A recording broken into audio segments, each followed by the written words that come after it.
Bapak Ibu sedulurku kabeh, suatu ketika saya pernah keliling ke Kabupaten Banjarnegara. Di sana kami bertemu simbah-simbah. Setelah ngobrol ngalor ngidul, simbah itu tanya pada saya, "Mas, aslinya dari mana?" Saya jawab, "Saya lahir di lereng Gunung Lawu di Tawangmangu, Mbah.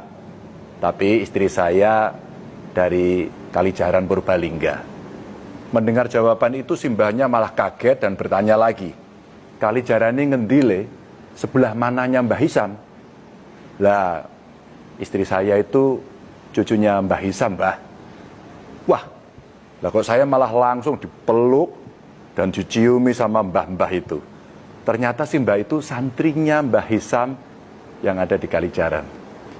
Saya jadi ingat Bapak Ibu, Gus Yasin itu pernah bilang, berapapun usia kita, kita tetaplah seorang santri.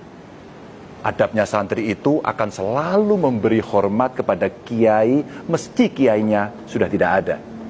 Setelah nyumi saya, si mbah itu cerita banyak tentang almarhum Mbah Hisam. Termasuk bercerita bagaimana pondok pesantren Kalijaran itu dulu katanya dijadikan markas perjuangan di masa penjajahan. Bapak Ibu sedulurku kabeh, banyak sekali kiai yang terjun ke medan pertempuran di zaman penjajahan. Di Parakan Temanggung ada Kiai Subki yang terkenal sebagai Kiai Bambu Runcing. Di situ Bondo ada Kiai As'ad Syamsul Arifin yang menggerakkan santrinya, para bekas preman, untuk ikut terjun di medan perang. Ada juga Kiai Abbas Buntet yang dikenal sebagai macan dari Cirebon. Perjuangan kiai dengan santri bahkan terus berlanjut meski kemerdekaan sudah diproklamasikan. Apalagi setelah Kiai Haji Hasyim Asy'ari mengeluarkan resolusi jihad pada 22 Oktober 1945. Gerakan kiai dan santri terjun ke medan perang ini tersebar ke berbagai penjuru Nusantara. Jadi Bapak Ibu sedulurku kabeh, tanpa mengurangi rasa hormat saya kepada kelompok atau komunitas lain, memang sudah semestinya negara memberikan penghargaan setinggi-tingginya kepada para santri, kepada para ulama, dengan menganugerahkan satu hari khusus untuk diperingati sebagai Hari Santri. Mereka bukan angkatan perang, tapi berani terjun ke medan perang. Kita tidak tahu berapa puluh ribu santri yang gugur untuk merebut dan mempertahankan kemerdekaan.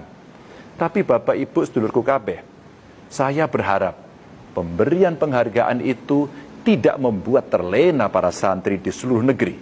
Saya menganggap resolusi jihad yang dikumandangkan Kiai Hasyim Asy'ari masih berlaku hingga kini.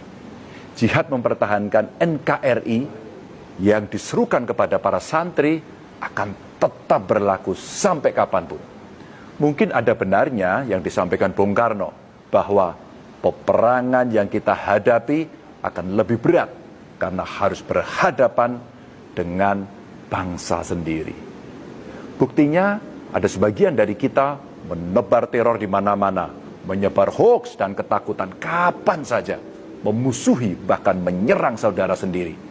Sentimen kelompok bahkan agama dijadikan senjata.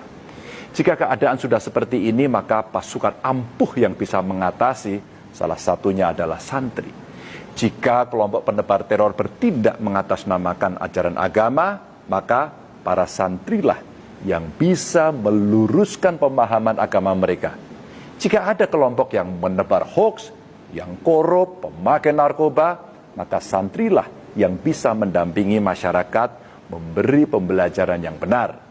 Karena santrilah yang punya pemahaman agama lebih mendalam. Sebagai contoh saja, ketika saya nengok pondok keluarga di Kalijaran, terlihat betul betapa padat dan khidmatnya para santri itu ngaji. Bismillahi, kelawan nyebut asmane Allah, Ar-Rahmani, kang paring welas asih ing donya lan akhirat, Ar-Rahimi, tur kang paring welas asih ing akhirat bloko. Lah ya, begitu detailnya para santri ketika ngaji. Bukan hanya pemahaman ilmu secara global yang dipelajari, tapi sampai pada level pemahaman setiap kalimat, bahkan sampai pada struktur kata. Subhanallah. Bapak Ibu sedulurku kabeh, makanya saya yakin selama masih ada para santri yang membentengi, para pengacau tidak akan mampu memporak-porandakan negeri ini. Tapi masih banyak juga PR yang mesti kita lakukan agar para santri semakin kuat.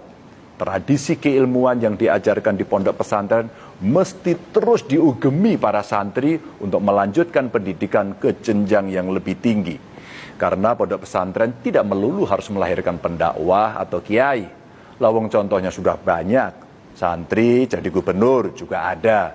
Itu Tuan Guru Bajang, mantan gubernur NTB.